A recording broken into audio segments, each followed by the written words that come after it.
네, 다음 주제는 분광광도법 적정입니다. 보통 적정하면은 이제 비커와 뷰렛이 있고, 이제 뷰렛에 표준 용액을 집어넣고, 이제 비커나 플라스크에 이제 분석 물질을 넣죠. 그래서 뷰렛에서 이제 조금씩 이제 적가하면서 이제 반응을 보는 거죠. 그래서 종말점을 이제 찾아서 그때 들어간 뷰렛에 있는 표준 용액이 이제 부피와 농도로부터 미지시료의 농도를 알아냅니다. 분광광도법 적정도 이제 마찬가지입니다. 이제 표준 용액을 이제 뷰렛에다 놓고 이제 적가를 하게 되는데, 이때 측정하는 것이 뭐냐? 이때 흑광도를 측정하게 됩니다. 즉 일정한 파장에서의 흑광도를 측정 이제 하면서 흑광도의 변화를 보는 것이죠. 그리고 일반적으로 흑광도가 쭉 변화하죠. 마치 산염기 적정에서 pH가 변화하는 식으로요. 근데 일반적으로 산염기 적정, 그리고 창물 형성 적정, 그리고 산화 환원 적정에서는 S자 모양의 커브가 걷어집니다. 그러니까 종말점 또는 당량점 근방에서 아주 가장 급한 pH 변화, 그리고 또 메탈 이온 농도의 변화, 그리고 산화하는 포텐셜의 변화가 이루어지게 되는데, 분광 광도법 적정은 이제 그렇게 S자 모양이 아니고 흑광도가 쭉 일정하게 바뀌다가 종말점에서 흑광도의 그런 바뀌는 양상이 달라집니다. 한번 보도록 합니다. 예를 들어서 보는 게 가장 이제 쉽게 이해가 이제 될 겁니다. 철수성 단백질 트랜스페린 이것에 대해서 이제 바로 방금 전에 이제 살펴봤습니다. 이 트랜스페린 용액은 철로 적정되어 있는 트랜스페린 함량을 측정할 수가 있습니다. 각각의 트랜스페린 분자는 두 개의 철 3가 이온에 결합하게 되는 것이죠. 철이 없는 트랜스페린은 무색이고 아포트랜스페린이라고 불립니다. 이거 트랜스페린 이것은 이제 철을 운반하는 단백질이 되죠. 하나당 두 개의 철 이온이 운반이 됩니다. 철이 빠지면은 무색이 되는 거예요. 그래서 아포로라고 할 때는 away 어디 떨어졌다 없다 그런 뜻입니다. 잘 보십시오. 근데 이게 아포 트랜스페린 이건 무색인데 여기에 두 개의 철 3가 이온이 결합을 하게 되면은 이렇게 이렇게 이제 쓸 수가 있겠죠. 근데 무색에서 붉은 색이 됩니다. 그죠?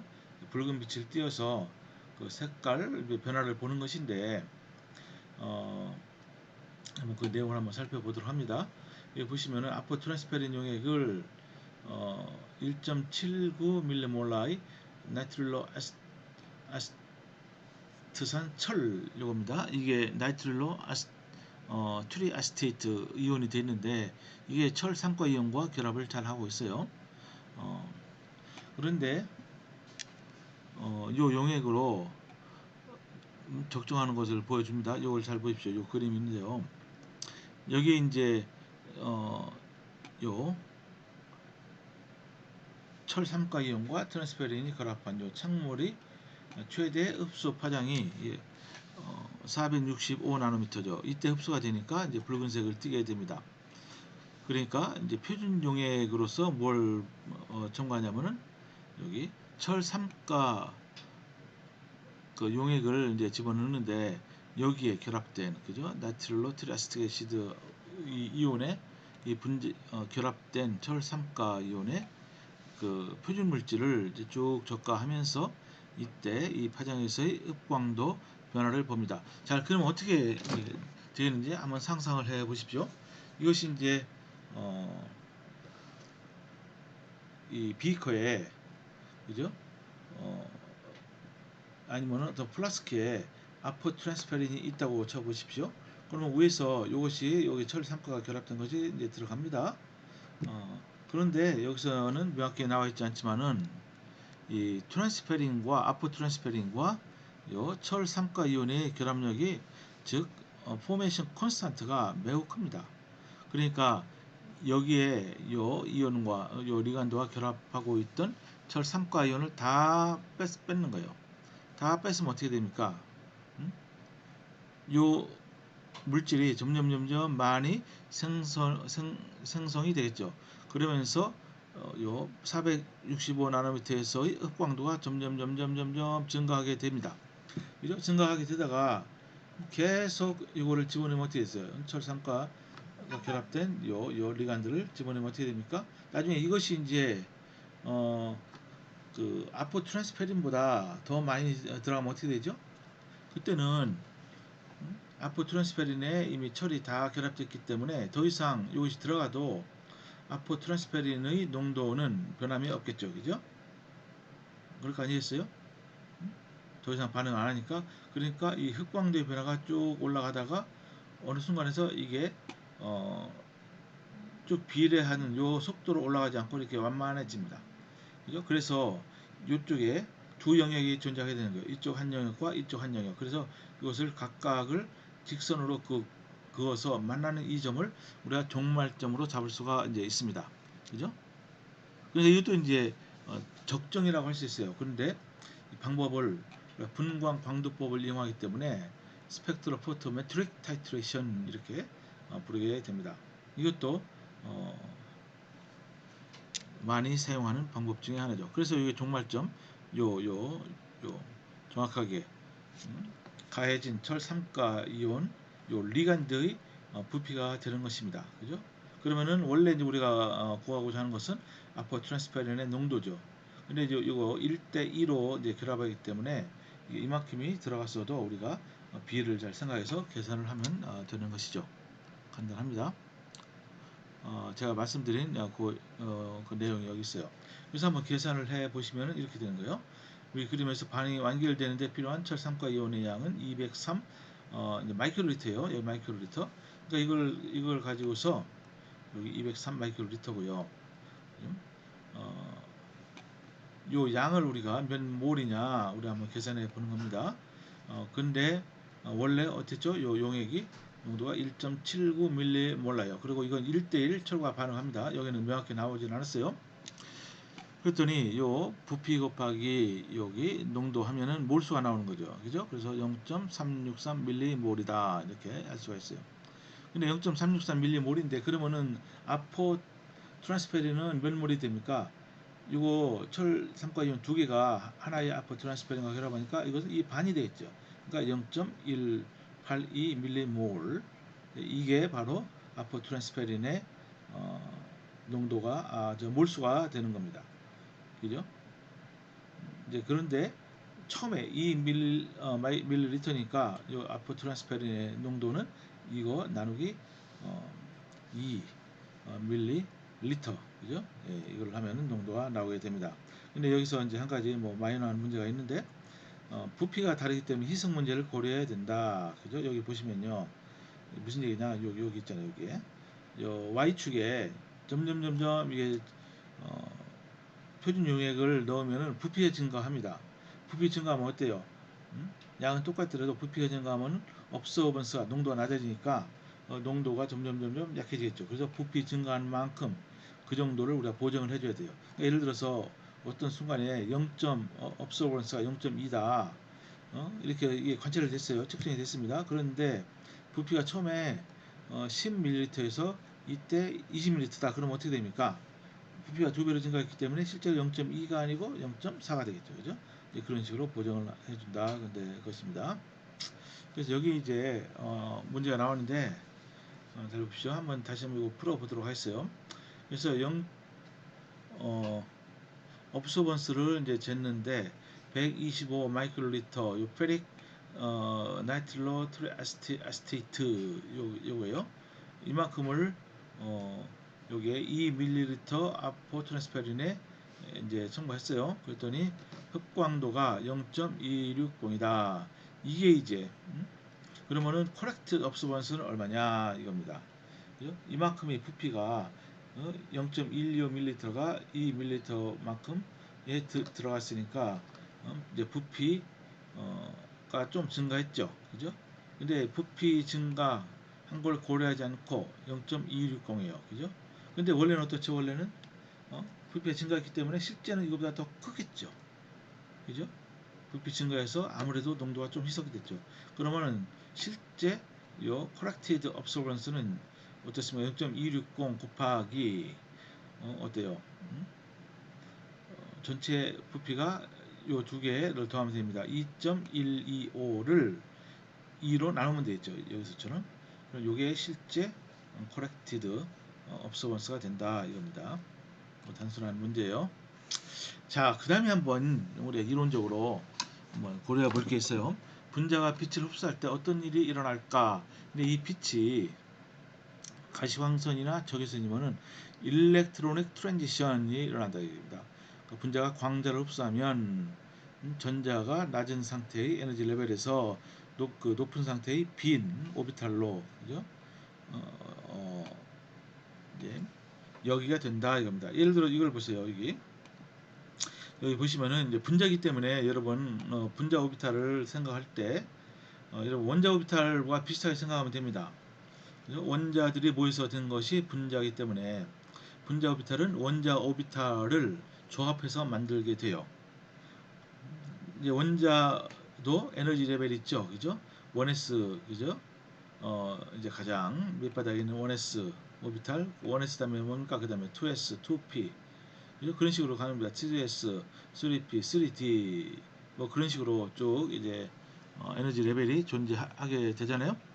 근데 이제 분자 오비탈은요, 심볼을 영어 대신에 이게 희란말로 씁니다. 그죠? 그래서 S 오비탈은 뭡니까? S 오비탈은 시그마라고 바꿔요. S에 해당하는 그 그리스 분자가 시그마죠. 그리고 파이, P 오비탈 대신에 파이로 바꿉니다. 파이. 그죠? 이제 그런 식으로 바꾸는 거예요. 근데 여기에 원자 오비탈에는 없는 그 오비탈이 존재하는데 이게 바로 N입니다. N. N은 non-bonding 오비탈이에요. non-bonding. 그러니까 결합에 참여하고 있지 않은 요 N이라는 이 에너지 레벨이 이제 따로 존재하게 되는 것입니다. 그죠? 그러니까 예를 들어서 요 상태를 한번 보십시오. 어떤 이 분자가 있는데 이것에서 이제 밑바닥부터 이제 쭉 전자를 채워 나가는 거잖아요. 그래서 이제 일단 에너지 레벨은 이미 딱 정해져 있습니다. 각 분자마다. 근데 이쪽에 이제 이 non-bonding 오비탈이 있고요. 그 다음에 파이 여기 스타가 있는데 이것은 엔티 본딩 오비탈로 불립니다. 엔티 본딩. 그죠? 그러니까 여러분 일반화학 한번 잘 상상을 해 보시기 바랍니다. 오비탈에서 분자가 원자가 모여서 분자가 될 때 결합이 강화되는 것은 뭐라고 하죠? 본딩 오비탈이고 결합이 약화되는 그런 오비탈이 있어요. 그거 보고 엔티 본딩 오비탈입니다. 그죠? 어쨌든 이제 이게 뭐냐면요. 포말데하이드가 이런 식으로 돼 있어요. 어쨌든 여기 non-bonding 오비탈에까지 전자가 두 개가 채워 있어. 이 밑에는 그리지 않았습니다. 왜냐하면은 더 이거보다 낮은 상태의 오비탈에도 전자가 다 채워져 있어요. 그래서 오비탈 하나에 전자가 최대 두 개까지 채워지죠. 스핀이 반대 방향으로. 그래서 이게 이제 분자가 빛을 받으면요. excited state가 되는데 이것도 몇 가지가 있습니다. 한 가지로만 존재하는 게 아니에요. 단일항, 싱글렛 상태가 있습니다. 이 싱글렛 상태에서는 어때요? 싱글렛 상태와 트리플렛 상태 이게 뭔지 제가 잘 말씀드릴게요.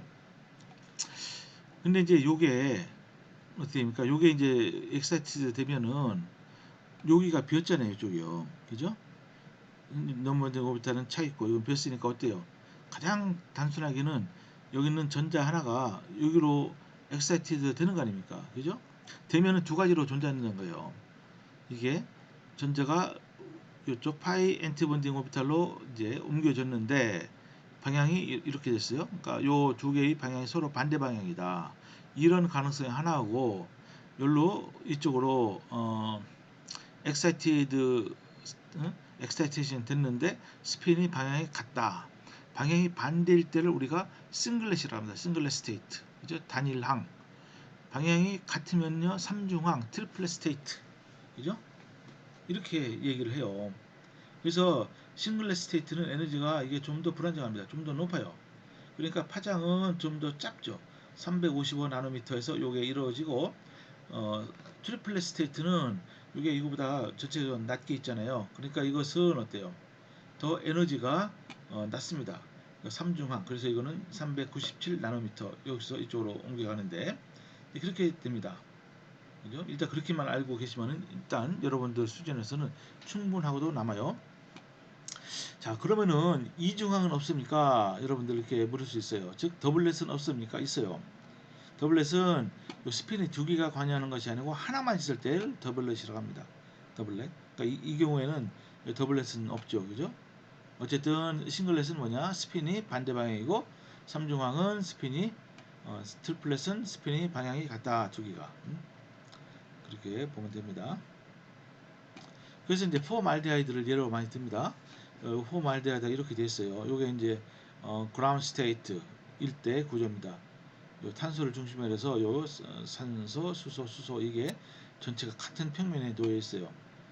요 탄소와 산소 사이 거리는 120 피코미터, 그리고 요 각도는 116.5도가 듭니다. 근데 이게 빛을 받으면요, 이 분자의 구조가 좀 달라져요. 이건 평면 구조에서 이게 요게 위가 이게 쭉 약간 위로 들려 올려집니다. 그러니까 이게 뭐예요? 이게 삼각 피라미드 형태가 되는 것입니다. 그래서 요 사이의 각도가 116.5도에서 119도로 조금 증가했죠. 그리고 요 거리가 원래는 이게 110 피코미터였는데 109 피코미터로 아주 금이랑 좀 줄어들었습니다. 그리고 요 각도는 어때요? 요 각도가 이때는 116.5도니까 180에서 그렇죠. 요 몇 도입니까 이게? 전체가 360도인데 거기서 빼기 이거 한다음에 나누기 2 하면 되죠, 그죠? 근데 이건 31도로서 어떻습니까? 좀 더 요 각도가 줄어들었죠, 그죠? 그리고 거리도 요거는 120 피코미터였는데 이것은 132 피코미터로 탄소와 산소 사이 거리는 굉장히 늘어났습니다. 이거는 싱글렛 스테이트입니다. 보세요, 여기 다시 원래 상태는 싱글렛이죠, 그죠? 그래서 같은 S로 씁니다. 심볼로 라지 S예요.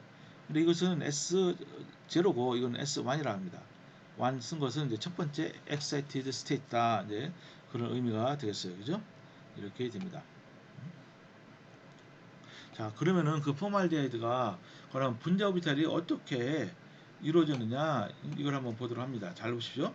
아까 우리가 본 것은 여기 있어요. 여기 non bonding 오비탈 이거 하나만 본 거죠. 그죠? 아까 이거. 근데 실제로는요 그 밑에 밑에도 쭉 이렇게 분자 오비탈이 존재하고 있어요. 근데 밑에서부터 쭉 우리가 전자를 채워 나가게 되는 거죠. 그죠? 낮은 에너지부터. 그래서 두 개씩 채워 나가다 보니까 맨 마지막에 채워진 그 오비탈이 넌 번딩 오비탈인데 이것은 넌 번딩 악시전 오비탈이다. 왜 악시전이냐? 여보세요. 여기 산소에 전자쌍 두 개가 이렇게 있어요. 그죠? 이 전자쌍은 결합에 참여하지도 않습니다. 그래서 non bonding 오비탈이라고 하는 것입니다. 그 에너지 레벨이 존재한다는 거예요. 그죠? 이렇게. 그럼 몇 개의 전자가 존재합니까? 몇 개의 전자가? 자, 보십시오. 여기 산소에 몇 개의 전자가 존재하죠? 원래는 산소 전체가 8개죠. 그죠? 탄소는 몇 개죠? 6개고 수소는 하나씩. 그래서 전체 전자 개수로 보면 8 더하기 6, 14, 15, 16, 16개인데 여기서 표현하는 것은 이게 밑바닥 내부에 있는 코쉘은 아니고 그러니까 여러분들 흔히 말하는 대로 최외곽 전자입니다. 최외곽 전자는 산소는 6개입니다. 그죠? 6개. 왜냐면 2s, 2p. 그죠? 탄소는 몇 개죠? 4개예요. 그죠? 어, 왜 4개냐? 2s, 2p 그거 합해서 2s에 2개, 2p 하나. 또 수소는 하나씩. 그러니까 6 더하기 4 더하기 1 더하기 1 하니까 12개, 12개. 그죠? 이제 그것만 따진 거예요. 그래서 여기 전자 개수 보면은 둘, 넷, 여섯, 여덟, 12개 이렇게 채워집니다. 밑에서부터 이 상태에서 가장 낮은 것은 시그마 1, 또 시그마 2, 시그마 3 하다가 이때는 이제 파이 본딩 오비탈입니다. 그 다음에 넌 본딩 오비탈, 그 다음에 파이 엔티 본딩 오비탈 이렇게 됩니다. 그죠? 이렇게 파란색으로 여기 그림 그린 것은 이게 뭐냐면요 오비탈 모양을 그린 거예요. 그러니까 여러분 아직까지는 별로 알 필요 없습니다. 이거를 정확히 계산하기 위해서는 양자역학을 배워야 됩니다. 근데 아마 여러분은 그거 배울 필요도 없어요, 솔직히. 그죠? 자, 근데 이제 기본적인 그 분자 오비탈을 우리가 한번 보면요, 분자 오비탈은 원자 오비탈로부터 구성이 되고요, 오비탈 보존 법칙이라고 있어요. 여기 분자 오비탈의 개수는 원자 오비탈의 개수와 동일하다.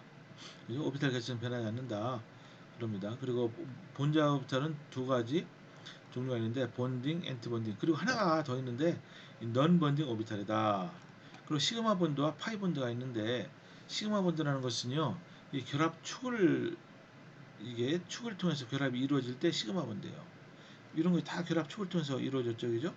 결합이 그래서 전부 다 시그마 본드입니다. 근데 요거는 결합 축이 아니고 이거는 파이 본드에 속하는데 이것은 결합에 벗어나서 이게 오비탈이 이루어지는 겁니다.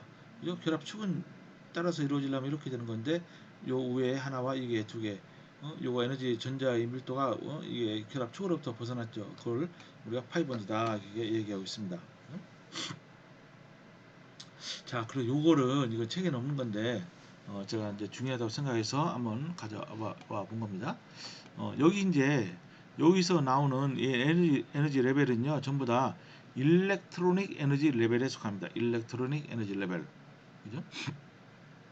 근데 이걸 갖다가 우리가 좀 더 실감나게 그리려면요 이렇게 우물 모양으로 이렇게 돼 있잖아요, 그죠? 이렇게 이제 에너지 레벨이 일렉트로닉 에너지 레벨이 존재하게 되는 것이에요.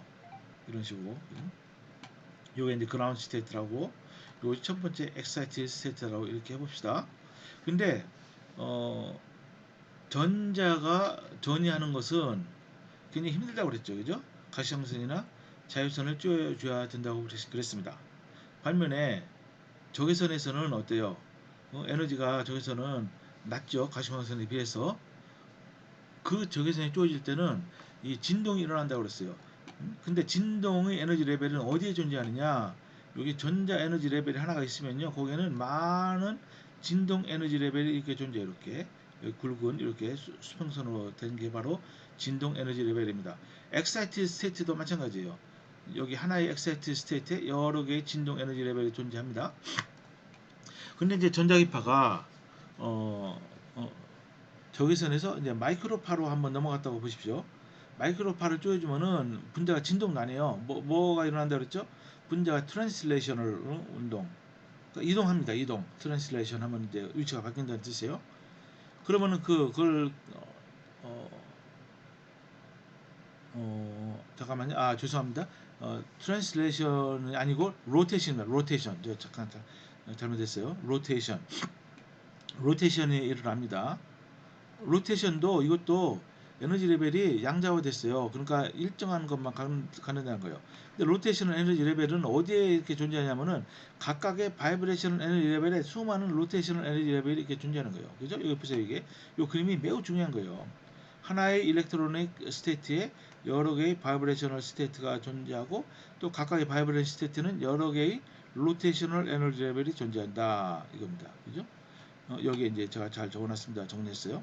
UV나 비지블은 일렉트로닉 트랜지션을 유도하고 적외선은 IR, 바이브레이셔널 트랜지션, 그리고 마이크로웨이브는 로테이셔널 트랜지션을 유도한다. 그죠? 굉장히 중요합니다. 자, 근데 이제 여기 바이브레이셔널 우리가 모드에 대해서 한번 볼 필요가 있어요. 여러분 바이브레이션이 뭡니까? 바이브레이션. 어, 원자 하나가 바이브레이션을 할 수 있나요? 없죠. 못하죠. 최소한 바이브레이션을 진동을 하려면은 원자가 두 개 이상이 돼야 돼요. 그죠? 근데 원자가 두 개면은 바이브레이션을 몇 개가 있죠? 단 하나밖에 없어요. 그죠? 그냥 왔다 갔다. 마치 이제 여러분들 저기 두 개의 쇠공예 사이에 스프링으로 매단 것처럼 그냥 이렇게 지들끼리 바이브레이션을 하는 거 이게 늘어났다 수축했다 그거 하나밖에 없죠. 그죠? 근데 원자가 세 개로 된 분자라고 해보세요. 그러면은 진동 모드가 몇 개가 있는지 이건 좀 여러분들이 생각해야 됩니다. 그죠? 이게 단순한 문제가 아니에요. 예를 들어서 n개의 n 아토믹스라는 것은 뭐냐면요. n개의 원자로 구성된 분자를 n 아토믹스라고 합니다. n 아토믹스는 이게 진동 모드가 몇 개가 있는지 이걸 어떻게 우리가 이론적으로 따지냐면요. 뭐 생각보다 간단합니다. 해보세요. n개의 그 원자로 된 분자는 독립적인 그런 모드가 있어요. 운동하는 모드가.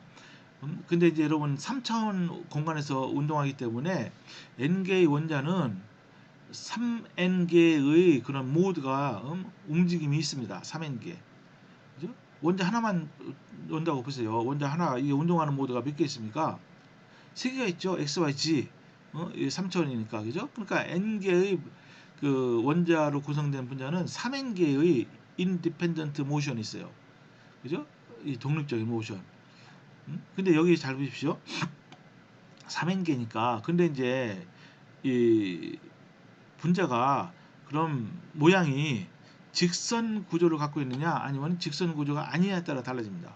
예를 들어서 직선 구조가 아닌 것부터 한번 따져보세요. non-linear molecule 같은 경우, 예를 들어 물 같은 경우가 직선 구조가 아니죠. 이 중에 세 개는 트랜슬레이셔널 모드예요. 이거는 병진 운동이라고 합니다. 우리말로 병진 운동. 그러니까 위치를 바꾸는 겁니다. 이 통째로 위치를 그냥 바꾸는 거예요.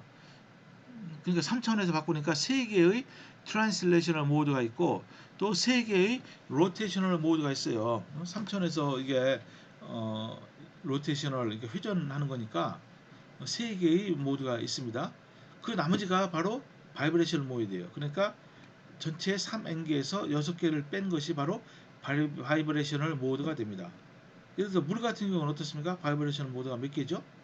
이게 원자 개수가 3개니까 3 곱하기 3은 9개 중에서 6개를 빼니까 3개의 바이브레이션 모드가 있고 요게 이렇게 되는 거예요. 이렇게 이런 식으로 이게 진동하는 겁니다. 이 진동은 서로 독립적인 진동이에요. 독립적이라는 게 뭐냐? 어떤 하나의 모드를 만들기 위해서 나머지 두 개를 어떻게 조합해도 안 된다 이겁니다. 그죠? 반면에 CO2처럼 이렇게 직선 구조를 갖고 있는 분자의 바이브레이션 모드는 몇 개 있느냐? 병진 운동, 즉 트랜슬레이셔널 모드는 세 개로 똑같죠? 그렇죠? 로테이셔널 모드는 몇 개 있습니까? 요게 직선이기 때문에 도는 게 말이죠. 이쪽에서 볼 때는요. 이게 어? 이 도는 로테이션이 이게 똑같아요. 오른쪽 왼쪽이 똑같습니다. 그러니까 이거는 로테이셔널 모드는요. 두 개밖에 없어요. 그죠? 이게 이제 직선의 분자는 그러니까 바이브레이셔널 모드는 3n-5입니다. 그러니까 하나가 더 많죠. 그죠? 여기 직선이 아닌 거에 비해서. 그러니까 요 CO2 같은 거 보면은 이게 직선 구조를 갖고 있기 때문에 4개의 진동 모드가 존재합니다. 그 4개가 이렇게 하나, 둘, 셋, 넷 이렇게 그려놨어요. 근데 물론 이게 이제 원자 개수가 많아지면은 이거 일일이 그리기가 굉장히 힘들죠. 그죠? 전문가한테 물어봐야 되는 겁니다. 그렇지만 원래적으로 이렇게 간단한 것에 대해서는 이렇게 알 수가 있습니다. 그래서 폼알데하이드는 원자 개수가 하나, 둘, 셋, 네 개고 직선이 아니기 때문에 몇 개의 바이브레이션 모드가 있습니까? 3 곱하기 4, 12개 중에서 6개를 빼니까 6개의 바이브레이션 모드가 있다. 하나, 둘, 셋, 넷, 다섯, 6개다. 이걸 어떻게 그러면 다 구별합니까? 못해요. 일반 사람은 못합니다. 저도 못해요. 그냥 연구해 놓은 사람 결과를 이렇게 받아들인 것 뿐이죠. 각각의 바이브레이션 모드의 여기 에너지가 다 틀립니다. 그죠? 다 틀려요. 이제 이 정도 들어가면은 이거는 진짜 완전히 전문가 영역이기 때문에 이거는 완전히 다른 얘기예요. 그죠? 그냥 이 정도만 알아도 여러분들은 more than enough 충분하고도 남는다 이겁니다. 여기서 잠시 쉬도록 하겠습니다.